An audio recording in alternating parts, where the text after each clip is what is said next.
La Quaresima, tempo di slancio verso Dio, lo ha ricordato il vescovo diocesano durante il rito delle ceneri in cattedrale. 3 gli atteggiamenti suggeriti: preghiera, penitenza, carità. La Quaresima è la sveglia dell'anima che richiama l'essenziale, così il Papa oggi nella messa celebrata a Santa Sabina. All'udienza di stamani invece Francesco ha spiegato che lo stile di Dio è la mitezza. Da oggi si possono presentare le domande per il reddito di cittadinanza. Tra dubbi, domande e speranze non ci sono state lunghe code agli sportelli di assistenza fiscale. Caso Diamanti, ancora in questi giorni arrivano molteplici segnalazioni alla Diconsum. Attualmente ci sono 222 vertenze aperte per un totale di 6,7 milioni di euro di risarcimenti richiesti. Il cammino di Santiago di Compostela si rinnova ogni anno, sia dal punto di vista spirituale sia sociologico. Molti partono da turisti e tornano da pellegrini. A Chiavari l'incontro della Liguria. Nel campionato di football americano, vittoria dei Predatori Golfo del Tiguglio sui Lancieri Novara. Per la squadra locale ora 3 settimane di pausa prima della trasferta a Piacenza. Buonasera a tutti, bentornati al nostro telegiornale. La Quaresima non è un tempo oppressivo, ma un tempo di slancio verso Dio. A ricordarlo il vescovo diocesano Monsignor Alberto Tanasini, che oggi pomeriggio ha presieduto il rito delle ceneri nella cattedrale di Chiavari. Il vescovo ha ricordato 3 atteggiamenti per mettersi in cammino e tornare al Padre in un percorso di conversione. E sono la preghiera, la penitenza e la carità. Il primo servizio. L'amore di Dio è vero e forte, ma anche geloso e quindi esigente. All'inizio del cammino quaresimale, tempo di conversione, in cui con maggior slancio si cerca la misericordia divina, il vescovo Alberto Tanasini ha sottolineato la grandezza dell'amore del Padre, che corregge il figlio non con rabbia, ma per il desiderio del suo bene. Questo, ha detto il vescovo, allora dà il tono al tempo penitenziale. Siamo consapevoli delle nostre insufficienze, dei nostri peccati, delle nostre trascuratezze, del come tante volte non ci rendiamo conto di questo sguardo buono che si china su di noi. Ecco allora l'invito a ritornare, a convertirci, ad andare più in profondità a Lui, a quest'amore. 3 gli atteggiamenti suggeriti da Monsignor Tanasini in questo cammino: preghiera, penitenza, carità. La preghiera non solo come semplice invocazione, ma come tempo della giornata dedicato al Signore. La penitenza richiede opere che esprimano la volontà di questo ritorno al Padre, anche rinunciando a qualcosa. Infine l'elemosina. A questo punto, ha spiegato il vescovo, credo che tutti noi abbiamo molto da riflettere, perché l'elemosina non è solo il piccolo obolo che possiamo dare, ma è accorgerci del povero, riservare a lui un sorriso, una parola buona. E poi, ha ribadito Monsignor Tanasini, aprire il cuore all'accoglienza. Non ci accorgiamo che si indurisce il nostro cuore nelle paure, il nostro cuore diventa arido, tutto preso da se stesso, tutto impaurito, e non si apre allo sguardo del Signore che ci viene attraverso lo sguardo di colui che chiede accoglienza. In questo modo, ha concluso il vescovo, noi davvero facciamo quel cammino di conversione che il Signore ci chiede, e allora a Pasqua potremo essere un po' più nuovi. Non rimanga questo di oggi l'unico gesto della Quaresima.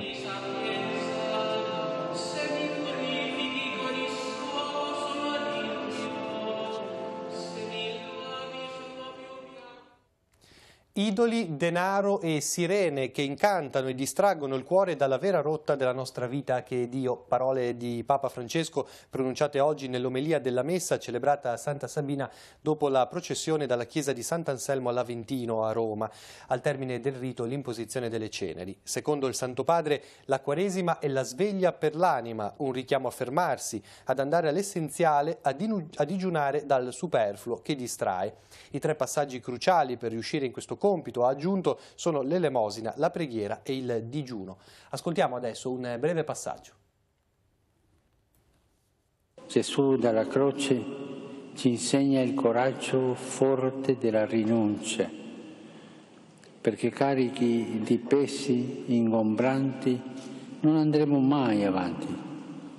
Abbiamo bisogno di liberarci dai tentacoli del consumismo e dai lacci dell'egoismo, da voler sempre di più, dal non accontentarci mai, dal cuore chiuso ai bisogni del povero.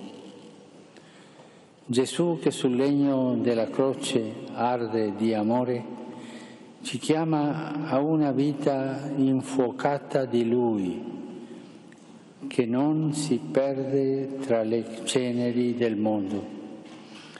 Una vita che brucia di carità e non si spegne nella mediocrità.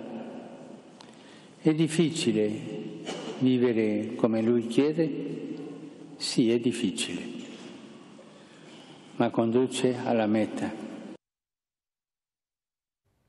Facciamo dunque un passo indietro e andiamo all'udienza generale di questa mattina. Il Papa ha ripreso il ciclo di catechesi sul Padre Nostro e si è concentrato sulla seconda invocazione della preghiera: Venga il tuo regno, il servizio della Radio Vaticana.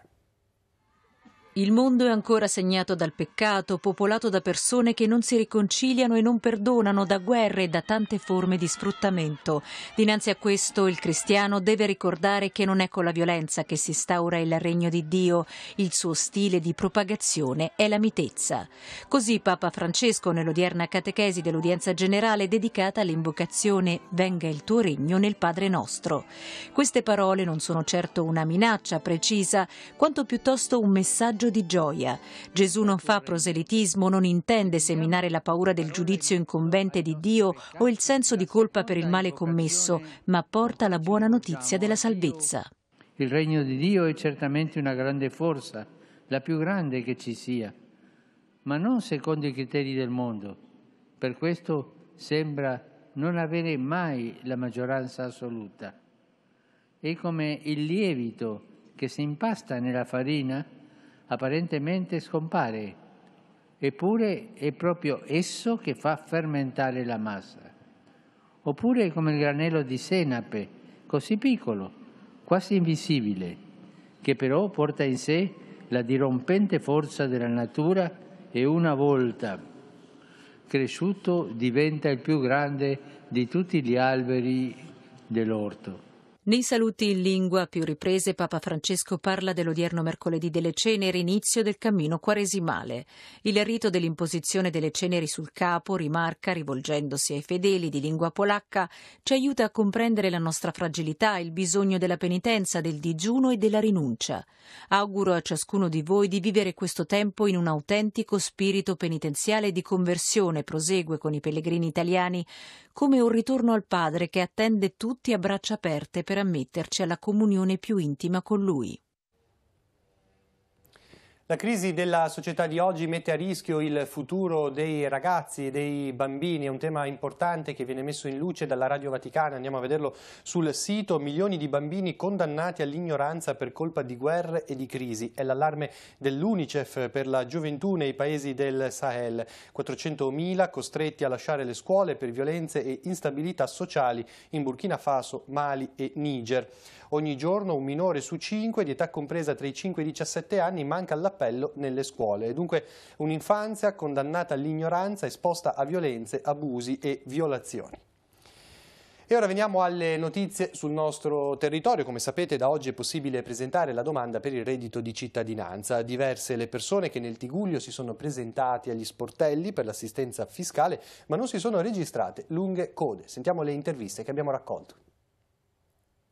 Funziona tutto bene? Tanta coda? No, non c'era nessuno, è tutto a posto. Quindi gli sportelli ha trovato tutte le informazioni che le servivano? Sì. Una partenza soft, insomma. Direi di sì. Ha trovato un buon servizio stamattina? C'era tanta coda? Abbastanza. Come valuta questa misura? Secondo lei è una cosa efficace che è stata studiata o no? Credo che lascerà il tempo che trova. Coda tanta? Tanta coda, sì, tanta coda. Però procedure semplici. Sì, semplici. Come valuta questa misura? Secondo lei sarà una cosa efficace? È una cosa efficace che funziona, che siamo tanto contenti. Quindi pensa che possa essere una cosa positiva per l'Italia? Una cosa positiva, sì. Io ho molti dubbi, però anche perché stanno chiedendo redditi di cittadinanza a persone che sono già seguite in altri modi, quindi non so quanto la duplicazione degli aiuti possa servire. Quindi bisogna vedere se la misura sarà efficace. Secondo me sì, perché ci saranno molti problemi, secondo me, da quello che si vede da chi richiede le domande. Vedremo. Hai trovato coda stamattina? Abbastanza, però no, sono stati abbastanza rapidi. Io poi non ero per reddito di cittadinanza né nulla, quindi... Secondo te è una cosa efficace? Ma secondo me sì, secondo me è giusta e appoggio quest'idea qua, secondo me è giusta, sì, la vedo una cosa utile e secondo me giusta, così sì. Secondo me ci sono delle cose da rivedere, in quanto se già una persona è in difficoltà economica viene offerto comunque un impiego a 250 km di distanza sul livello nazionale, se questa persona già non ha le possibilità a trasferirsi e doversi cercare un alloggio, pagare la cauzione, c'è già qualcosa che non quadra. Mi sembra un provvedimento comunque utile questo del governo? Se lo fanno sì. C'è ancora un po' di dubbio? Io sì, personalmente sì. Siamo a reddito zero, non sappiamo come mangiare. Cioè io ho letto l'opuscolo, cioè tu devi spenderli tutti questi soldi, cioè roba da mangiare, bollette, e medicinali eccetera eccetera. Però se a uno ci manca un paio di scarpe, visto che poi sarebbe tutta una cosa comandata dalla posta, no? Se ho ben capito. Diciamo che c'è ancora un po' da chiarire alcuni aspetti. C'è da chiarire ancora alcuni aspetti.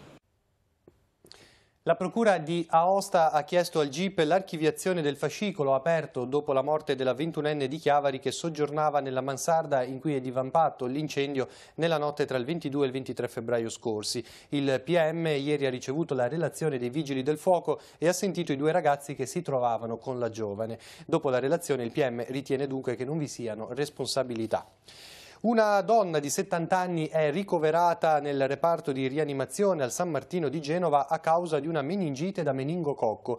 L'anziana genovese è arrivata poco dopo le 23 di ieri sera al pronto soccorso con febbre alta e altri sintomi. I successivi esami di laboratorio hanno confermato la meningite. La paziente è stata quindi sottoposta a terapia e il San Martino ha allertato la ASL 3 per l'avvio della profilassi antibiotica ai familiari e ai contatti stretti della donna.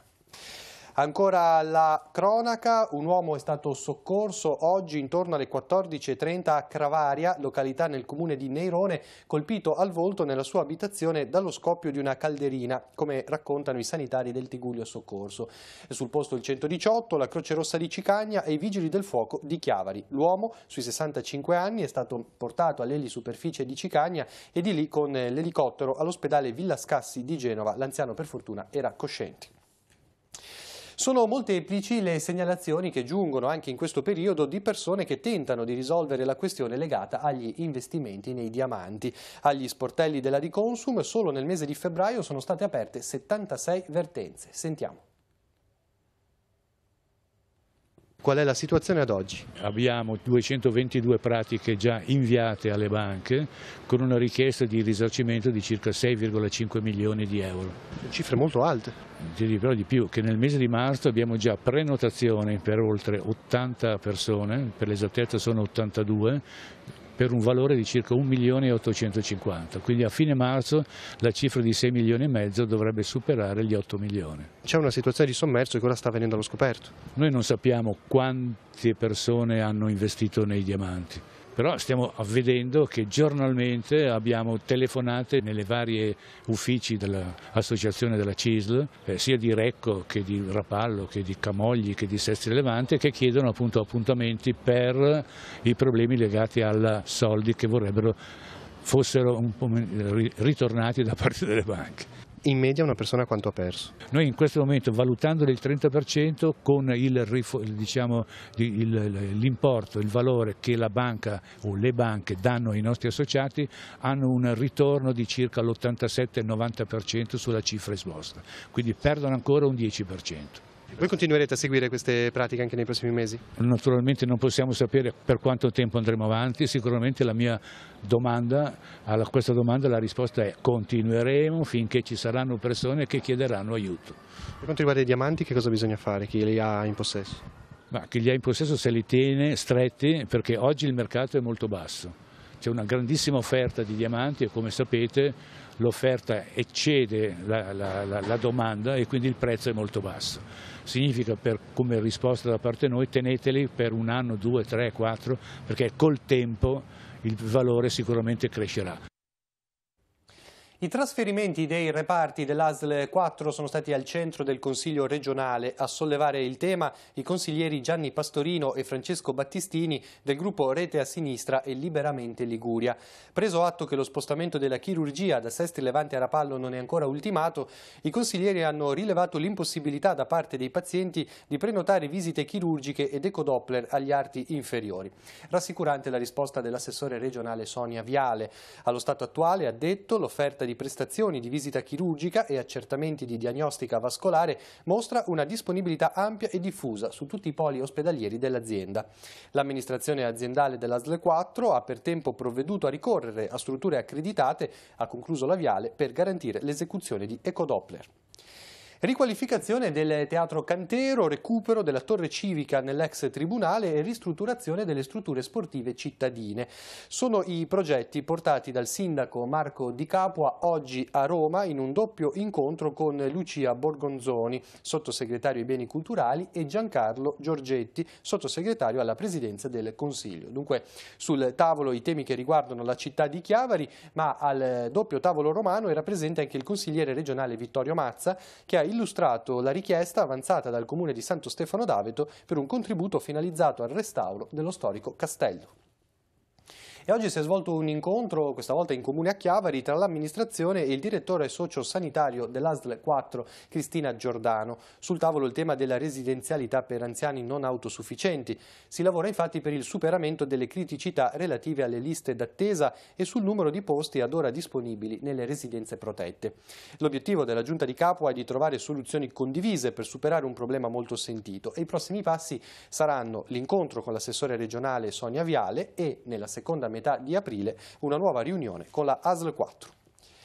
Cambiamo argomento, si è concluso con la celebrazione della messa e la consegna delle credenziali ai pellegrini in partenza nella primavera del 2019, il 17° incontro compostellano per la Liguria ospitato quest'anno a Chiavari.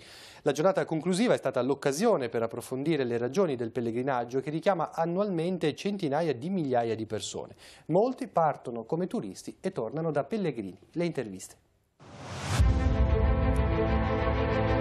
Il Cammino di Santiago di Compostela è un percorso in costante rinnovamento sia dal punto di vista spirituale sia sociologico. Coreani, australiani, americani, pellegrini di tutte le nazioni percorrono questa strada con un obiettivo comune legato alla meta. I valori essenziali di questo percorso sono stati sottolineati a Chiavari al termine di 2 giorni di incontro compostellano della Liguria con un momento di confronto al Teatro Caritas. Un cammino di fede, un cammino con una meta, un cammino che ogni giorno è scandito da un significato, un contatto diretto con ciò che si incontra sul cammino, non solo le persone, ma si incontra se stesso, ma anche i luoghi.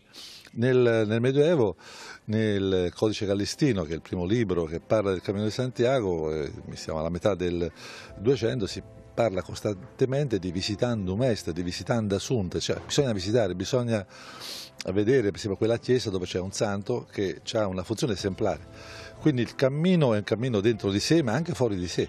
Collegato al cammino a piedi anche l'aspetto dell'ospitalità gestita in modo differente per pellegrini e turisti. L'ospitalità che noi facciamo come confraternite, che vogliamo che esista, è un'ospitalità gratuita, è un'ospitalità cristiana. È un'ospitalità che non si rivolge ai turisti, si rivolge ai pellegrini. Io non voglio criminalizzare il turista, anche perché molti turisti si convertono, molti turisti partono come turisti e poi arrivano come pellegrini. Quindi questo contatto, questa contaminazione fra pellegrino e turista per il turista è positiva, è feconda, perché molti di loro partono in un modo e arrivano in un altro. C'è anche chi il percorso lo compie suddiviso in tappe con l'intento non solo di raggiungere la meta ma anche di approfondire i luoghi e le persone incontrate lungo il cammino. Per me il cammino è un modo di entrare in una relazione con te stesso, con il mondo che hai intorno, le persone che incontri per il cammino, in un modo più autentico che è di tornare a quello che è l'essenza della vita, tornare a un modo più naturale di vivere la vita, come dire. Fincantieri ha firmato un accordo di collaborazione a scopo benefico con il Banco Alimentare della Liguria e IFM, società che fornisce servizi di ristorazione presso la mensa del cantiere del Muggiano alla Spezia. Fincantieri cederà gratuitamente le derrate non consumate offerte nella mensa di stabilimento per una loro ridistribuzione da parte del Banco Alimentare agli enti beneficiari che si occupano di assistenza a persone in stato di bisogno. Naturalmente si tratta di prodotti che non avranno superato la data di scadenza, conformi alle condizioni igienico-sanitarie, alle temperature di conservazione, agli imballaggi, oltre ad essere adeguatamente etichettati. Torna per la sua seconda edizione l'iniziativa gastronomico-turistica La Nocciola in Tavola, che vede coinvolti numerosi ristoratori del territorio di San Colombano Certenoli. Questa mattina in comune sono state presentate le serate e anche i prodotti realizzati a base di nocciola. Scopo dell'iniziativa è promuovere l'offerta gastronomica locale, i prodotti a chilometro zero, ma anche l'immagine turistica del territorio. La kermesse culinaria inizierà venerdì 8 marzo a cena e si concluderà domenica 7 aprile a pranzo. Sono 5 settimane dove saranno proposti non soltanto menù nel weekend, ma anche il giovedì e il venerdì. La prima cena dunque venerdì 8 marzo alla trattoria La Tagliola di Carpenissone. Ed è partita in questi giorni la campagna di promozione istituzionale La Liguria è un'altra cosa, voluta dalla Regione per dare un segnale dopo gli eventi che hanno colpito il territorio nel 2018, il crollo del Ponte Morandi e la mareggiata di fine ottobre, compromettendone l'immagine internazionale. La campagna sarà presente nei principali punti di ingresso dei turisti in Italia, come negli aeroporti di Milano Malpensa, Linate, Fiumicino e in quello di Genova, oltre al terminal dedicato ai voli per l'Italia del Charles de Gaulle di Parigi. Sarà anche sui giornali internazionali come il Financial Times e il Figaro, oltre ai quotidiani italiani, il Sole 24 Ore e il Corriere della Sera. L'obiettivo, spiega il presidente Toti, è di intercettare gli opinion maker mostrando una Liguria lontana dai cliché da cartolina delle vacanze estive, una regione moderna che esiste e lavora, fatta di tecnologia, crociere, sport, divertimento e buon cibo. Le foto, come quelle che state vedendo, sono state scelte dopo una manifestazione di interesse aperta a tutti tra le oltre 1300 che sono giunte. Quelle selezionate saranno visibili da oggi sino a domenica 10 marzo nel cortile maggiore di Palazzo Ducale. La campagna è stata finanziata con fondi europei. Ora vediamo tutti gli appuntamenti in programma per la giornata di domani. Sfogliamo l'agenda di Telepace. Appuntamenti in agenda per giovedì 7 marzo. A Chiavari, a Palazzo Rocca, dalle 9 alle 14 sarà aperto al pubblico il Museo Archeologico. Su prenotazione sarà possibile usufruire del servizio didattico a cura del personale interno. A Villa Durazzo di Santa Margherita Ligure alle 10 sarà inaugurata la quarta edizione della manifestazione Il bello delle donne liguri per celebrare la creatività e manualità delle donne. Nella sala presidenziale della Società Economica a Chiavari dalle 15 alle 17 si terrà il secondo appuntamento del progetto Figure della modernità a cura del Liceo Marconi del Pino e con la partecipazione del saggista e narratore Antonio Prete. Alle 17.30 nella sala Bo di Palazzo Fasce si terrà Cosa ne sai di una casa clima, l'evento di presentazione dello sportello energetico di Sestri Levante, un nuovo servizio che si rivolge sia ai professionisti del settore edile sia ai privati. Come ogni giovedì dalle 20 alle 21.30 al Centro Benedetta Quarone di Chiavari, l'Associazione Regionale Club degli Alcolisti in Trattamento offre un aiuto alle famiglie con problemi legati all'alcolismo.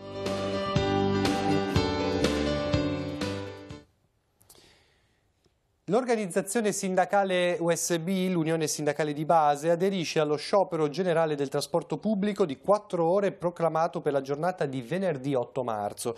Lo sciopero coinvolgerà il personale viaggiante dalle 10.30 alle 14.30 e il personale delle biglietterie dalle 10.30 alle 14. Stando ai dati degli ultimi scioperi relativi a questa sigla sindacale, ATP ritiene che i disagi possano essere limitati.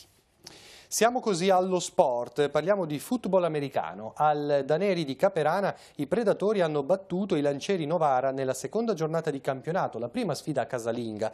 I padroni di casa si sono aggiudicati il match 24-7 al termine di una gara intensa. Ora 3 settimane di pausa per preparare la prossima partita che vedrà i predatori impegnati a Piacenza. Ma ora torniamo alla gara casalinga con le interviste. Sono i predatori del Golfo Tigulli ad avere la meglio sui Lancieri Novara al termine di una partita ad alto livello come intensità di gioco, specialmente in difesa. La seconda di campionato della terza divisione disputata sul campo Laneri di Caperana premia la maggiore esperienza dei padroni di casa di fronte ad un avversario di tutto rispetto. Abbiamo la fine di un ciclo, abbiamo tanti ragazzi nuovi, 8 debuttanti e 5 che arrivano dall'Under 16, per cui è mancata un po' di esperienza. La grinta è necessaria per affrontare una squadra come i Predatori, così compatta, così cattiva sportivamente parlando. Ce l'abbiamo avuta per 37 minuti e siamo fieri di aver giocato alla pari con la finalista dell'anno scorso per 37 minuti. I Predatori al loro esordio casalingo, dopo aver battuto i Frogs Legnano per 52-0, si sono aggiudicati il match con i Lancieri per 24-7. L'obiettivo per la squadra diretta da Roberto Larocca è quello di concludere la regular season conquistando una posizione nei playoff. Abbiamo avuto molte difficoltà nel primo tempo, poi ci siamo registrati, i ragazzi hanno tirato fuori quel più che ogni allenatore vorrebbe dai propri ragazzi per portare a casa la partita. Quali sono i vostri obiettivi del futuro? Sul breve termine è andare ai playoff e giocarcela lì. Troppi anni che andiamo vicini alla finale, la manchiamo, però al momento pensiamo solo alla regular season e arrivare ai playoff. È stata una partita dura, fisica. Loro erano molto ben preparati sia atleticamente che tecnicamente. Tanti giochi, quarterback forte, veloce, è stata una bella battaglia, giocata yard per yard sulla linea di scrimmage. Poi è scattato quel qualcosa che comunque ci ha dato la motivazione, la forza, la voglia di squadra di continuare ad andare a fare poi il resto del punteggio e del risultato.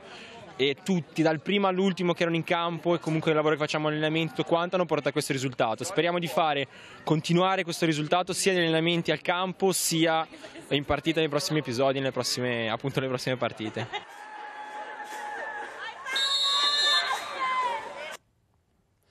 Con lo sport si chiude questa edizione del telegiornale. Vi ricordo stasera in prima serata una nuova puntata di Missione Mondo. Potrete ascoltare la testimonianza di Silvana Ninivaggi, Giusy Corbelli e Gaetano Tannino Musso, che sono andati in Uganda, sono impegnati nell'associazione Che Arte Onlus e appunto racconteranno della loro esperienza, intervistati da Don Siriac e Bigirimana. Grazie per l'attenzione e buon proseguimento di serata, ci ritroviamo domani.